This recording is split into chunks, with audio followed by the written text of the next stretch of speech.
Please دوستو Mudassir برکاتی channel کو آپ سبسکرائب کر لیں۔ السلام علیکم ورحمۃ اللہ وبرکاتہ۔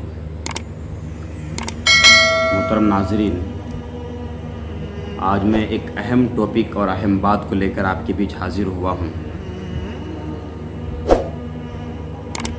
ایمان کیا ہے؟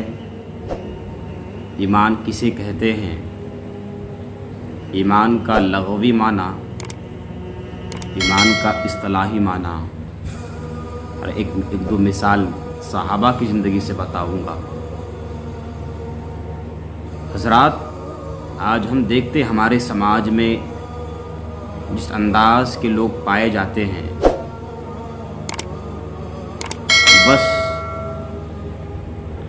بڑی خوش نصیبی کی بات یہ ہے کہ وہ اس مسلمان کے گھر پیدا ہو گئے نا، اسی میں وہ خوش فہمی میں مبتلا ہے، ہم ایمان والے ہیں۔ لیکن ایک بات یہاں پر بتا دوں، قرآن نے ایسے لوگوں کی تردید کی ہے، ایسے لوگوں کو جواب دیا ہے۔ ایسے ہی لوگوں کو قرآن دوبارہ ایمان لانے کی دعوت دیتا ہے۔ اور ایمان کہتے ہیں رسول اللہ کی بات پر یقین کامل ہو جانا،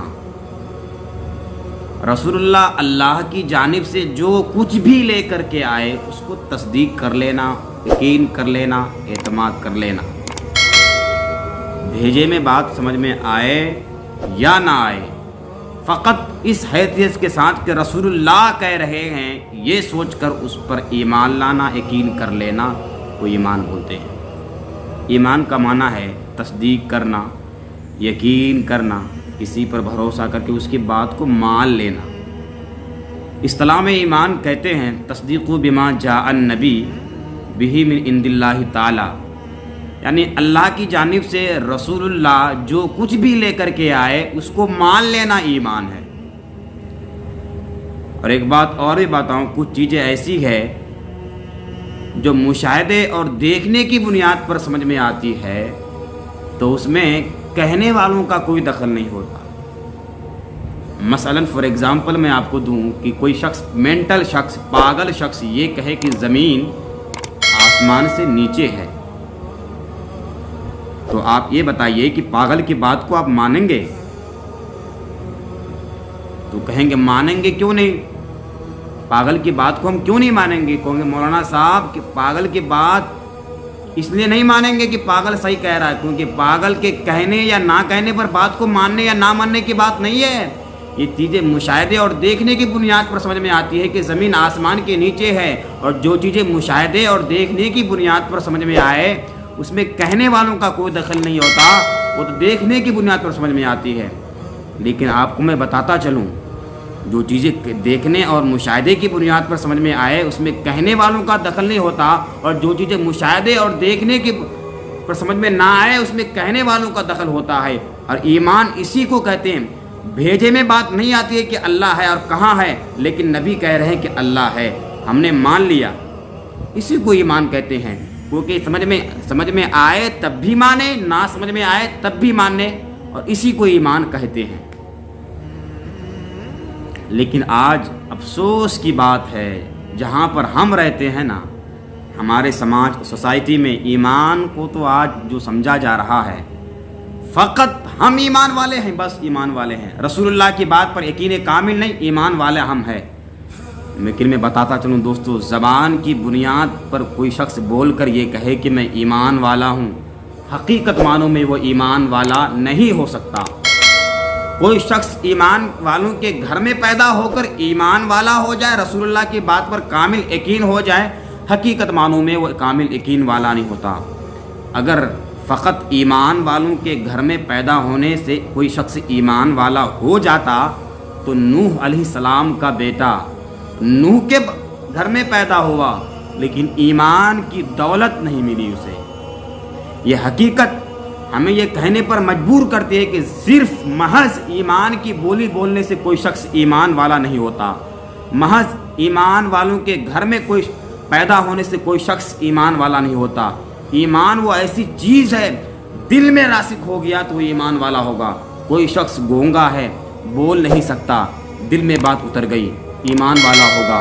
کوئی شخص گونگا ہے، بہرا ہے، سن نہیں سکتا، دل میں بات اتر گئی، ایمان والا ہوگا۔ کوئی شخص محرر نہیں ہے، لکھ نہیں سکتا، دل میں بات اتر گئی، ایمان والا ہوگا۔ اور وہ کوئی شخص بول لے، سن لے، پی ایچ ڈی کر لے ایمان کے حوالے سے، لیکن دل میں وہ کیفیت نہیں، رسول اللہ کی بات پر یقین نہیں، وہ شخص ایمان والا نہیں ہو سکتا۔ تو ایمان رسول اللہ کی بات پر اعتماد کر لینا، یقین کر لینا، یقین کامل ہو جانا، یہ ایمان کا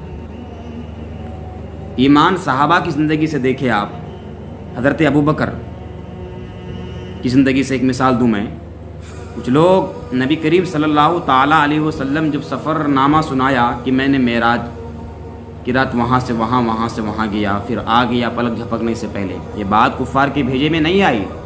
کفار حضرت ابوبکر کے گھر میں پہنچے، یا ابا بکر، یا ابا بکر، اندر سے آواز آئی، ابوبکر باہر آئے گھر سے، کہا کہ کوئی شخص یہاں سے مسجد حرام جائے، وہاں سے آسمان جائے، پھر آسمان سے جنت دیکھے، جہنم کا مشاہدہ کرے، ہر کچھ دیکھے، پھر سدرۃ المنتہا جائے، نبیوں سے ملاقات کرے، پھر آ جائے پلک جھپکنے سے پہلے، یہ کیسے ممکن ہے؟ کہا کہ آپ کے نبی کہتے ہیں ایسا ایسا ایسا۔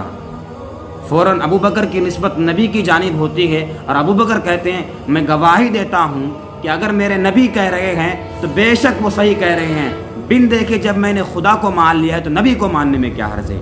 تو ایمان اس چیز کو کہتے ہیں، زبان سے اعتبار سے بولنے کا نام ایمان نہیں ہے، رسول اللہ کی بات پر یقین ہے کامل ہو جائے، ایمان والا ہو سکتا۔ اللہ فرماتا ہے یا ایھا الذین آمنوا آمنوا باللہ ورسولہ۔ دوسری مقام پر اللہ فرماتا ہے یا ایھا الذین آمنوا هل ادلکم علی تجارۃ تنجیکم من عذاب علیم۔ اے ایمان والو، کیا میں تمہیں ایسی تجارت کے بارے میں پتہ نہ بتا دوں جو تمہیں اللہ کے عذاب سے نجات دلائے؟ وہ تجارت کیا ہے؟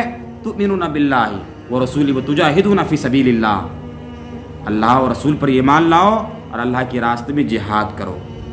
تو دوستو، اگر اللہ ایمان والوں سے مخاطب ہو کر ایمان لانے کا حکم کیوں دیا جا رہا ہے؟ اس کا مطلب یہ ہے کہ ایمان جس حق سے ہمیں لانا چاہیے تھا، جس انداز سے رسول اللہ کی بات پر ہمیں یقین کامل ہونا تھا، اس کا مطلب یہ کچھ نہ کچھ کمی ہے۔ اس کی بنیاد پر اللہ فرماتا ہے اے ایمان والو، تم زبان سے دعویٰ جو کرتے ہو نا، حقیقت معنوں میں ایمان والا ہو نہیں سکتی، رسول اللہ کی بات پر کامل یقین کرنے والا ہوگے تب ایمان والا قرار دیے جاؤ گے۔ اللہ کے رسول نے کہا کہ لا یؤمن احدکم حتی اکون احب الیہ من والدہ وولدہ والناس اجمعین، تم میں کوئی شخص کامل مومن نہیں ہو سکتا اس وقت تک جب تک کہ باپ بیٹے اور تمام رشتوں سے زیادہ نبی سے محبت کرنے والا نہ ہو جائے۔ دوستو، ضرورت اس بات کی ہے کہ ہم حقیقت معنوں میں رسول اللہ پر ایمان لائیں، حقیقت معنوں میں جسے ایمان کہا جاتا ہے۔ جب ایمان حقیقت معنوں میں رسول اللہ سے لے کے آئیں گے نا تو تمام حجابات ہٹتے چلے جائیں گے، یہ معاشرہ پھر دوسرا